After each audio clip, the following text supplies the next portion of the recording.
College in association with CM Department and NSS Unit സംഘടിപ്പിക്കുന്ന ഒരു awareness ഡ്രാമയാണ് ഇപ്പോൾ നിങ്ങൾക്ക് മുമ്പിൽ കാഴ്ചവെക്കുന്നത്.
പാല് കൊടുക്കാനൊക്കെ ഭയങ്കര ബുദ്ധിമുട്ടാണ് പറഞ്ഞത്, ഭയങ്കര മടി. അത് മാത്രമല്ല എപ്പോഴും ഭയങ്കര കരച്ചിലും ദേഷ്യവും സങ്കടമൊക്കെയാണ്. അപ്പോൾ ഡോക്ടറിനെ പഠിക്കുന്ന കുട്ടിയല്ലേ, സമയം കിട്ടുമ്പോൾ ഒന്ന് അവർക്ക് സംസാരിക്കേട്ടോ. പ്രസവത്തിന് ശേഷം ചില സ്ത്രീകളുടെ ഇതുകൊണ്ട് കണ്ടുവരാം. ശരി.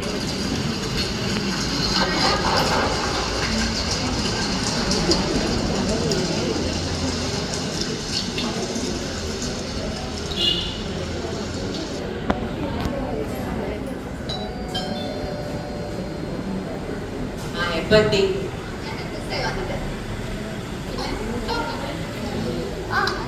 കുഴപ്പമൊന്നുമില്ല. ചേച്ചി എന്ത് പറയുക, സുഖമായിരിക്കുന്നു ചേച്ചി?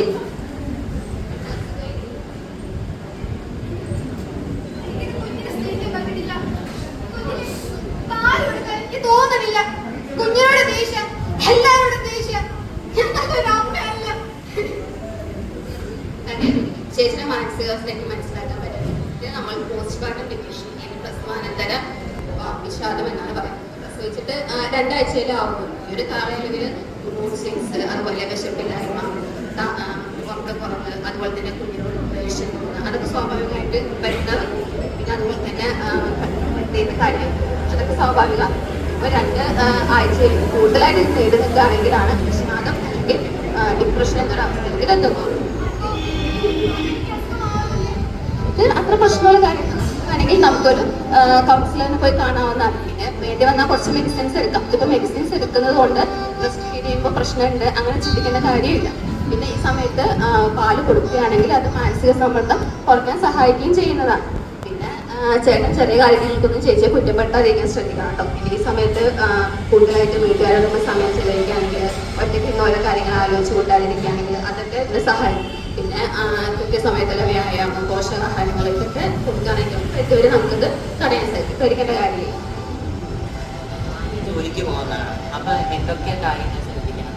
ജോലിക്ക് പോകുന്നതിൽ കുഴപ്പമൊന്നുമില്ല. ഇപ്പോൾ പോകുന്ന ദിവസത്തിന് ഇപ്പോൾ ഒരു 2 ആഴ്ച മുമ്പൊക്കെ നമ്മളൊരു ലാക്ടേഷൻ കൗൺസിലറിനെ പോയി കാണാനുണ്ടെങ്കിൽ അവർ ഈ ബ്രസ്റ്റ് പമ്പ് അതിനെ പറ്റിയൊക്കെ കൂടുതൽ പറഞ്ഞു തരും.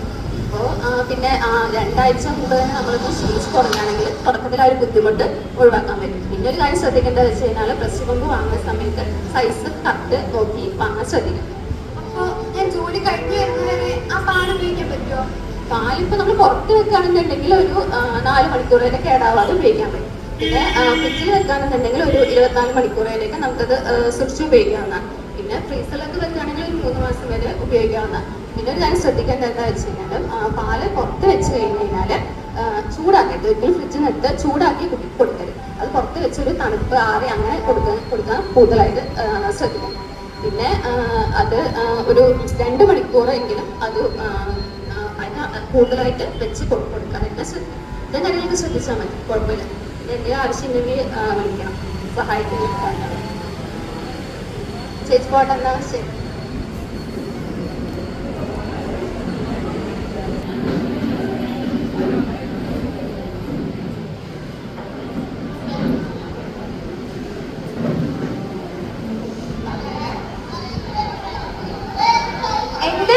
എന്ത് sound? Very good morning. Okay, ഇരുന്നോളൂ, എല്ലാവരും ഇരുന്നോളൂ. അപ്പോ നമുക്ക് ഇന്നത്തെ ക്ലാസ് തുടങ്ങാം. ഓക്കെ, നമുക്ക് ഒരു ചോദ്യം ചോദിച്ചിട്ടാവാം ഇന്നത്തെ ക്ലാസ്. ഓക്കെ, അപ്പൊ ഈ ആഴ്ചത്തെ പ്രാധാന്യം ഇതിൽ ആർക്ക് അറിയാം? എന്താ പറഞ്ഞേ? Very good. അതെ, ഓഗസ്റ്റ് 1 മുതൽ 7 വരെയുള്ള ഒരു ആഴ്ചയാണ് നമ്മൾ വേൾഡ് ബ്രസ്റ്റ് ഫീഡിംഗ് വീക്ക് അല്ലെങ്കിൽ ലോക മുലയൂട്ടൽ വാരമായിട്ട് ആചരിക്കുന്നത്. ഓക്കെ, അപ്പോ നിങ്ങളുടെ NSSന്റെ ഭാഗമായിട്ട് നിങ്ങൾക്ക് ചെറിയ ഒരു അവയർനെസിന്റെ ക്ലാസ് അത് തരാൻ വേണ്ടിയിട്ടാണ് മിസ് ഇപ്പൊ വന്നിട്ടുള്ളത്. അപ്പോ ആരുടെയൊക്കെ വീട്ടിലാ ചെറിയ ഉണ്ണികൾ ഉള്ളത്? അപ്പൊ നിങ്ങൾക്ക് അറിയായിരിക്കും അല്ലേ കുട്ടിയൊക്കെ പാല് കൊടുക്കുന്നതും അവരെ അമ്മ എങ്ങനെയാ നോക്കണതും നോക്ക്.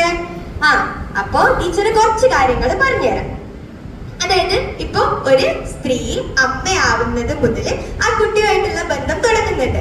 അപ്പോ നമ്മൾ എപ്പോഴും ഏറ്റവും അടുപ്പം ഉള്ളത് എന്താ പറയാറ്? പൊക്കിൾ കൊടി ബന്ധം.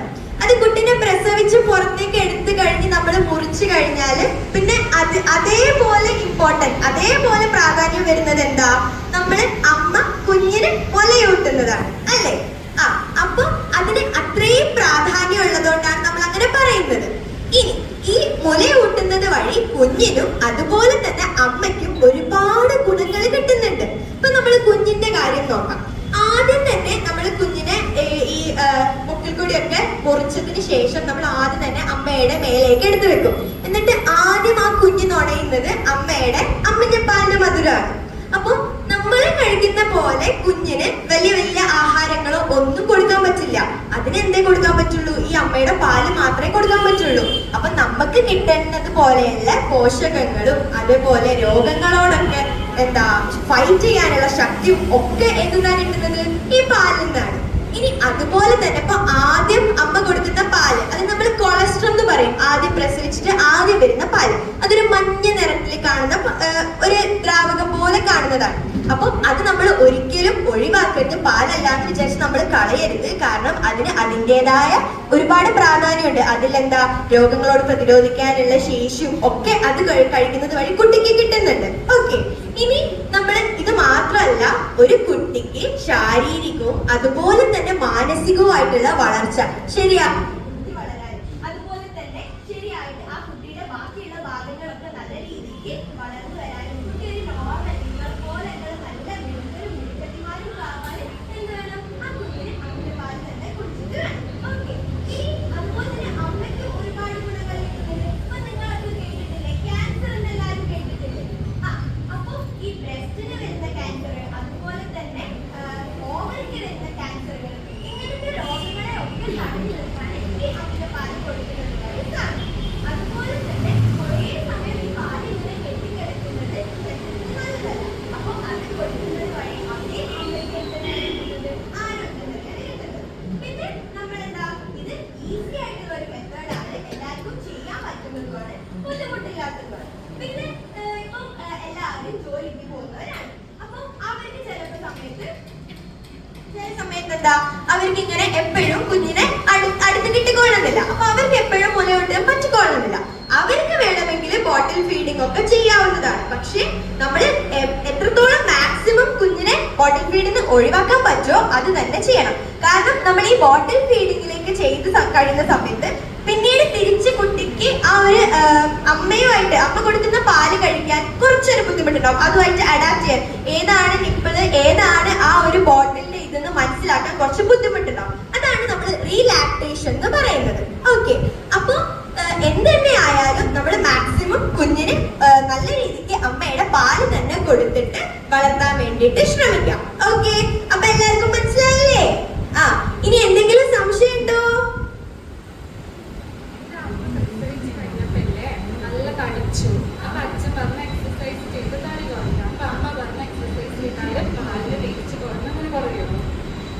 ഓക്കെ, അതായത് നമ്മളിപ്പോ എന്തൊരു കാര്യമാണെങ്കിലും അതിന് പണ്ട് മുതലേ ഇങ്ങനെ പറഞ്ഞ് കേട്ട് അത് സത്യമായിട്ടുള്ള കുറെ കാര്യങ്ങൾ ഉണ്ടാവും. അപ്പൊ അതിൽ പെട്ട ഒന്നായിരിക്കാം ഇത്. അമ്മ അങ്ങനെ അമ്മമ്മയെന്നോ അല്ലെങ്കിൽ വേറെ ആരുടെന്നോ കേട്ടതായിരിക്കാം. ഇപ്പൊ ഒരു സ്ത്രീ പ്രസവിച്ചു കഴിഞ്ഞാല് അതിന് പഴയതുപോലെ നോർമൽ ആയിട്ടുള്ള ആ ഒരു അവസ്ഥയിലേക്ക് എത്തണമെങ്കിൽ കുറച്ച് എക്സസൈസ് ഒക്കെ എന്തായാലും ആവശ്യമാണ്. പക്ഷേ അത് ചെയ്യുന്നത് വഴി കുട്ടിക്ക് കിട്ടുന്ന പാലിന്റെ അളവിലോ ഗുണത്തിലോ സ്മെല്ലിലോ ഒന്നും തന്നെ വ്യത്യാസം വരുന്നില്ല. പിന്നെ നമ്മൾ എല്ലാരും കേട്ടിട്ടുള്ളതാണല്ലോ, അമൃതമായ അധികമായ അമൃതും വിഷം. അപ്പൊ നമ്മൾ ഒന്നും ഓവറായിട്ടല്ല ചെയ്യേണ്ടത്. പിന്നെ ഇനിയും സംശയങ്ങൾ നിലനിൽക്കുകയാണെന്നുണ്ടെങ്കിൽ ഒരു നല്ല ഡോക്ടറിന്റെ അഡ്വൈസോട് കൂടി, അവരുടെ നിർദ്ദേശത്തോടു കൂടി നിങ്ങൾ പ്രോപ്പർ ആയിട്ടുള്ള എക്സസൈസുകൾ ചെയ്യാൻ ശ്രമിക്കാം. ഓക്കെ, അമ്മയ്ക്ക് ഇത് പറഞ്ഞു കൊടുക്കില്ലേ? ഓക്കെ, ഇനി ആർക്കെങ്കിലും സംശയം ഉണ്ടോ? കുഞ്ഞുവാവയ്ക്ക്, അതായത് നമ്മൾ 6 മാസം വരെ കറക്റ്റ് നമ്മൾ പാല് തന്നെയാണ് കൊടുക്കുന്നത്, വേറെ മറ്റൊരു ഭക്ഷണ പദാർത്ഥങ്ങളും കൊടുക്കുന്നില്ല. പക്ഷെ 6 മാസം കഴിഞ്ഞ് നിങ്ങളൊക്കെ കാണുന്നില്ലേ ഈ ഗുരുവായൂർ അമ്പലത്തിലൊക്കെ പോയിട്ട് കുട്ടിക്ക് ചോറൂണ് നടത്തുന്നത്? ആ സമയത്താണ് നമ്മൾ ആദ്യമായിട്ട് കട്ടിയുള്ള ഒരു പദാർത്ഥം ആ കുഞ്ഞിന് കൊടുക്കുന്നത്. അത് മുതൽ ആ ഒരു പീരീഡിനെയാണ് നമ്മൾ വീനിങ് പീരീഡ് എന്ന് പറയുന്നത്. അതിനുശേഷം നമുക്ക് ചെറിയതായിട്ട് കുറുക്ക്, റാഗി അങ്ങനത്തെ സാധനങ്ങളൊക്കെ ചെറുതായിട്ട് കൊടുത്ത് തുടങ്ങാവുന്നതാണ്. പക്ഷെ എന്നാലും നമ്മൾ എത്രത്തോളം അമ്മയുടെ പാല് കൊടുക്കാൻ പറ്റുന്നോ അത്രത്തോളം തന്നെ നമുക്ക് കൊടുക്കാവുന്നതാണ്. ഓക്കെ, ഇനി എന്തെങ്കിലും സംശയം? ഓക്കെ, നല്ലൊരു ചോദ്യമാണ് ചോദിച്ചിട്ടുള്ളത്. അപ്പോ നിങ്ങൾ ഈ രക്തബാങ്കുകൾ എന്ന് കേട്ടിട്ടില്ലേ, ബ്ലഡ് ബാങ്കുകള്? അതുപോലെ രക്തബാങ്ക് എന്ന് പറയുമ്പോ അവിടെ എന്താ സൂക്ഷിക്കുന്നത്? രക്തം. അതുപോലെ ഇവിടെ മിൽക്ക് ബാങ്ക് എന്ന് പറയുമ്പോ അമ്മയുടെ പാലാണ് സൂക്ഷിക്കുന്നത്. അത് ആർക്കൊക്കെ ആവശ്യം വരും? ഇപ്പൊ കുഞ്ഞിന് ജന്മം കൊടുത്ത ഉടനെ തന്നെ അമ്മ മരിച്ചുപോയി, അല്ലെങ്കിൽ എന്തെങ്കിലും ഒരു സാഹചര്യം കൊണ്ട് അമ്മയും കുഞ്ഞും വേർപെട്ടു പോയി, അല്ലെങ്കിൽ മാസം തികയാതെ ഒരു കുഞ്ഞിനെ പ്രസവിക്കേണ്ടി വന്നു. അങ്ങനെയൊക്കെയുള്ള അവസ്ഥയിൽ ആ കുട്ടിക്ക് കൊടുക്കാൻ നമുക്ക് പാല് കിട്ടിക്കൊള്ളുന്നില്ല. അപ്പൊ അവരും നമ്മളെ പോലെ തന്നെ നമ്മളെ പോലെ വളരേണ്ടവരല്ലേ? അപ്പൊ അവർക്കും പാല് കിട്ടണ്ടേ? അതിനു വേണ്ടിയിട്ട് സന്നദ്ധരായ നല്ല നല്ല അമ്മമാര് ഇങ്ങനെ പാല് ഡൊണേറ്റ് ചെയ്യും, അവര് ദാനം ചെയ്യും. ആ പാല് നമ്മൾ കറക്റ്റ് ആയിട്ടുള്ള അളവുകളില് കറക്റ്റ് ആയിട്ടുള്ള ടെമ്പറേച്ചറിലൊക്കെ സൂക്ഷിച്ചു വെച്ചിട്ട് നമ്മൾ ആവശ്യാനുസരണം കുഞ്ഞിന് വേണ്ടിയിട്ട് കൊടുക്കും. ഓക്കെ, അപ്പൊ അതിനാണ് നമ്മൾ ഈ മിൽക്ക് ബാങ്കുകൾ യൂസ് ചെയ്യുന്നത്. മനസ്സിലായല്ലോ? സംശയങ്ങളൊക്കെ തീർന്നല്ലോ? ഓക്കെ, അപ്പൊ ഇനി നാളെ നാളെ തന്നെ പോയിട്ട് നമ്മുടെ മാഗസിനിലേക്കുള്ള എഴുത്തുപണികൾ തുടങ്ങണം. ഉറപ്പല്ലേ? മറക്കില്ലല്ലോ? ഓക്കെ, ശരി. അപ്പൊ നമുക്ക് അടുത്ത ക്ലാസ്സിൽ കാണാം. ഇത് കഴിക്കേ അടങ്ങി നിൽക്കും മോളെ, അത് അമ്മയ്ക്കുള്ളതല്ലേ. ഞാൻ വേറെ വേണമെന്നില്ലേ മോളെ? അമ്മക്കൊരു കാര്യം പറയട്ടെ മോളോട്. അമ്മയല്ലേ വാവിക്ക് പാല് കൊടുക്കുന്നേ. അപ്പൊ അമ്മ നല്ല പോഷകാഹാരങ്ങളൊക്കെ കഴിച്ചാലല്ലേ വാവിക്ക് പാല് കൊടുക്കാൻ പറ്റുള്ളൂ. അപ്പോഴല്ലേ വാവ ആരോഗ്യത്തോടെ വളർന്ന് മോളുടെ കൂടെ കളിക്കാൻ വരുള്ളൂ. ഓക്കെ, അപ്പൊ അമ്മ അടുക്കളയിൽ മോൾക്ക് വേണ്ട സാധനങ്ങൾ ഉണ്ടാക്കി വെച്ചിട്ടുണ്ട്. ഓടി ചെന്ന് കഴിച്ചിട്ട് കുളിച്ച് മിടുക്കിയായിട്ട് വാ. നമുക്ക് ഇന്നലെ അംഗനവാടി പോകണ്ടേ? കൂടി കിട്ടോ? എല്ലാം കിട്ടും. വേവാട്ടോ.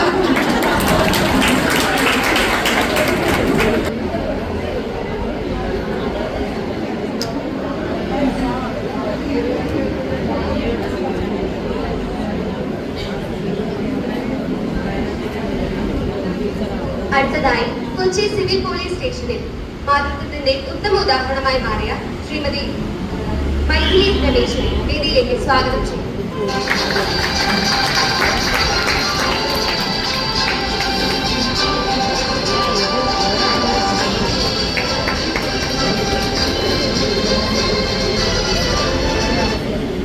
എല്ലാവർക്കും നമസ്കാരം. ഞാൻ മൈഥിലി രമേശ്, സിവിൽ പോലീസ് ഓഫീസറാണ്. ഞാൻ Kochi north city women's police സ്റ്റേഷനിലാണ് ജോലി ചെയ്യുന്നത്. ആദ്യം തന്നെ ഞാൻ ഒരു അമ്മയായ കാര്യം കൊണ്ട് ഞാൻ ചെയ്തൊരു പ്രവൃത്തിക്ക് എനിക്ക് ഇത്രയും ആദരവ് നൽകിയാൽ നിങ്ങളോട് ഞാൻ ആദ്യം തന്നെ നന്ദി പറയുന്നു. അന്ന് നടന്ന സംഭവത്തെ പറ്റി നിങ്ങൾക്ക് അറിയുന്നുണ്ടാവും. അന്ന് ഈ സംഭവം നടക്കുമ്പോൾ ഞാനൊരു 9 മാസം പ്രായമുള്ള ഒരു കുഞ്ഞിന്റെ അമ്മയാണ്. മാതൃത്വത്തിന്റെ മഹത്വവും അറിയുന്ന ഒരു അമ്മ. അന്ന് ആ പോലീസ് സ്റ്റേഷനിൽ കുറച്ചധികം നേരം അമ്മയിൽ നിന്ന് വിട്ടകന്ന് നിൽക്കേണ്ടി വന്ന ഒരു 4 മാസം പ്രായമുള്ള വിശന്ന കരയുന്ന ഒരു കുഞ്ഞിനെയാണ് ഞങ്ങൾ കണ്ടത്. ഒരു അമ്മയെന്ന നിലയിൽ എല്ലാ കുഞ്ഞുങ്ങളെയും നമുക്ക് ഒരുപോലെയായിരിക്കും. അമ്മ നെഞ്ചിലേറ്റുന്ന അമൃതാണ് ആ മുൻപലപ്പാട്. അതെനിക്ക് ആ കുഞ്ഞിന് അത് കൊടുക്കാതിരിക്കാൻ കഴിയുമായിരുന്നു. ഞാനല്ല ഏതൊരു അമ്മയും ആ ഒരു സ്ഥാനത്തായിരുന്നു അത് തന്നെയായിരുന്നു ചെയ്യുന്നുണ്ടാവുക. അപ്പോൾ ഇങ്ങനെ ഒരു സാഹചര്യം വരുമ്പോൾ എല്ലാവരും ഇതുപോലെ മുന്നിട്ട് പ്രവർത്തിക്കണം എന്ന് പറഞ്ഞുകൊണ്ട് ഞാൻ എൻ്റെ വാക്കുകൾ നിർത്തുന്നു. നന്ദി.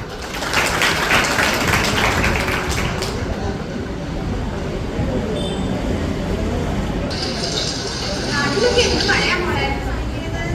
എന്താ മഴ?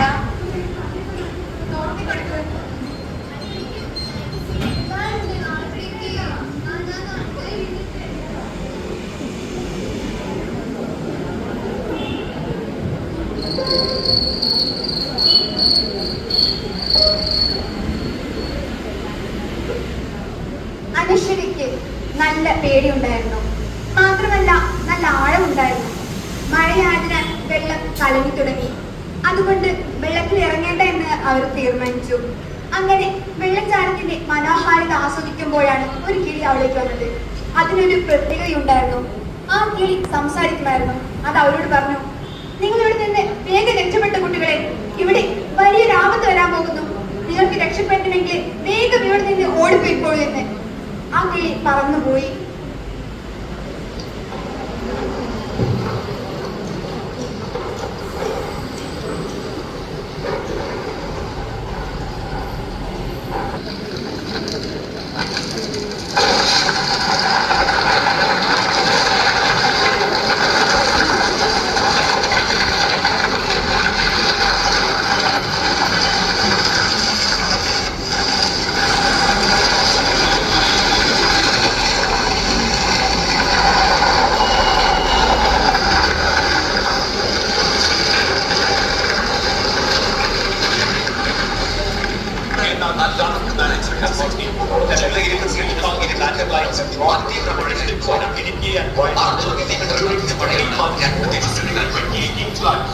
But Wayanad was exposed to frequent sudden landslides.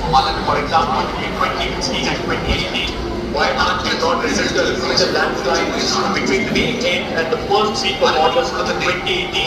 Wayanad experienced 47 landslides, and heavens. വലിയ ശബ്ദങ്ങൾ ലാഭത്തെ കേന്ദ്രത്തിലാണ് വെപ്പാടി പഞ്ചായത്ത് അൽമിക കല്ലാർ പദ്ധതിയിലേക്ക് മെട്രോ വീടുകളുടെ കോഴ്സിലേക്ക് ഉയർന്ന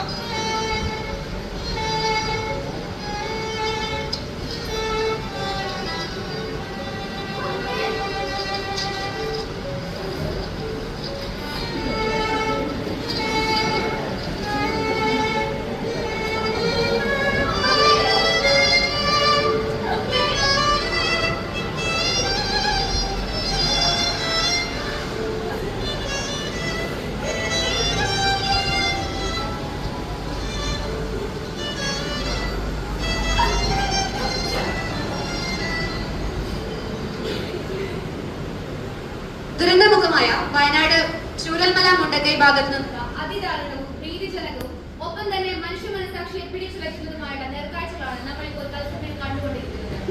ചേതനയേറ്റ ശരീരത്തിനിടയിൽ നിന്നും ഒരു പിഞ്ചു കുഞ്ഞിനെയും ഒപ്പം തന്നെ ഏതാണ്ട് 12 വയസ്സോളം പ്രായമായ പെൺകുട്ടിയെയും ജീവനോടെ രക്ഷിക്കാൻ കഴിഞ്ഞു എന്നുള്ളത് സ്വല്പം ആശ്വാസകരമായ വാർത്ത തന്നെയാണ്. എന്നിരുന്നാലും കുട്ടിയുടെ മാതാപിതാക്കളും ബന്ധുക്കളും മരണപ്പെട്ടു എന്നുള്ള ദുഃഖകരമായ വാർത്തയാണ് ഇപ്പോൾ അറിയാൻ കഴിഞ്ഞിരിക്കുന്നത്. ദുരന്തമുഖത്തിൽ നിന്നും ക്യാമറമാൻ അഞ്ജുവിനൊപ്പം റിപ്പോർട്ടർ സ്നേഹ ABC.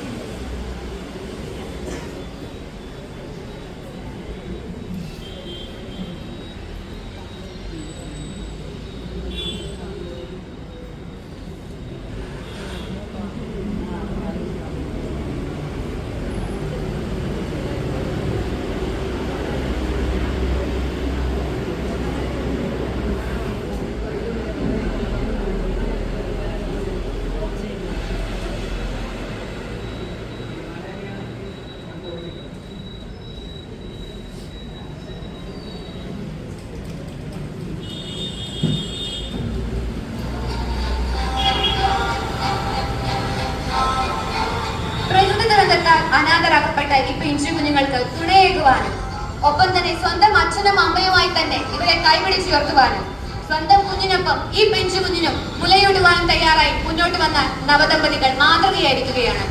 ജന്മം കൊണ്ടല്ലെങ്കിലും കർമ്മം കൊണ്ട് ഈ കുഞ്ഞുങ്ങൾക്ക് മാതാവായി തീർന്ന ഈ അമ്മയുടെ പ്രവൃത്തി സ്വന്തം കുഞ്ഞിനെ പാലൂട്ടുന്നതിൽ നിന്നും വിസമ്മതിക്കുന്ന ഓരോ അമ്മമാർക്കുമുള്ള ഓർമ്മപ്പെടുത്തലാണ്. നന്മയുള്ള മാതൃത്വം പങ്കുവെച്ച ഈ അമ്മയാവട്ടെ നല്ല നാളെയുടെ മാതൃക.